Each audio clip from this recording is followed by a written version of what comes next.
প্রস্তুতি নিতে এসেছিস আজকে সুস্মিতার ফেভারিট হিরোর গানে কেটেছে এসছে তুই কাদের সঙ্গে যেন নাচছিলি আজকে? আমি আমাদের তো অ্যাকচুয়ালি এখানে খুবই যখন ডান্স সিকোয়েন্স আসে খুবই আমাদের প্রবলেম হয়। আমার তো বিশেষ করে খুব প্রবলেম হয় কারণ এক সে বাড়কর এক ডান্সার এখানে। হ্যাঁ, দ্যাট ইজ মাইকেল জ্যাকসন, খুব ভ্যারাইটিও আছে, টাইগার শ্রফ, ঋতিক দেব না তো ঋতিক রোশন আর প্রভু মাজা। আমাদের প্রভু দেবা নেই, প্রভু মাজা আছে, যার মাজা ভাঙা সেই নিয়ে সে নাচছে, প্রভু মাজা। তো এদের সঙ্গে নাচতে হয়। আর তার সঙ্গে তো স্বয়ং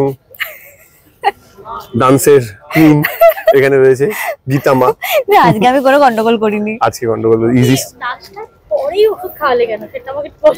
হ্যাঁ, নাচটার পরে ওকে ওষুধ খাওয়ালাম কারণ ওকে ওটা সময় সময় দিতে হয়, প্রত্যেকদিন সময় সময় দিতে হয়। ওটা ওই দেখ কি খারাপ।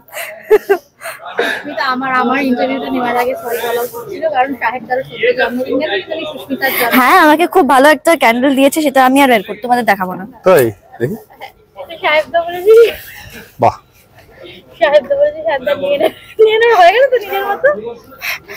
ঠিক আছে। এটা খুব ঘুমোই তো ঘুমের হ্যাঁ, বলেছে যে এই ক্যান্ডেলের স্মেলে নাকি ঘুম পায়।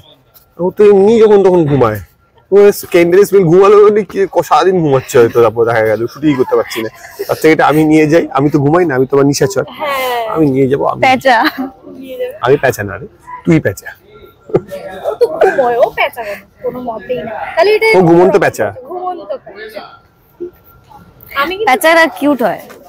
না না না না না না, প্যাঁচারা কোনোভাবে কিউট হয়? ঘাটটা কিরকম করে দেখিয়ে দে।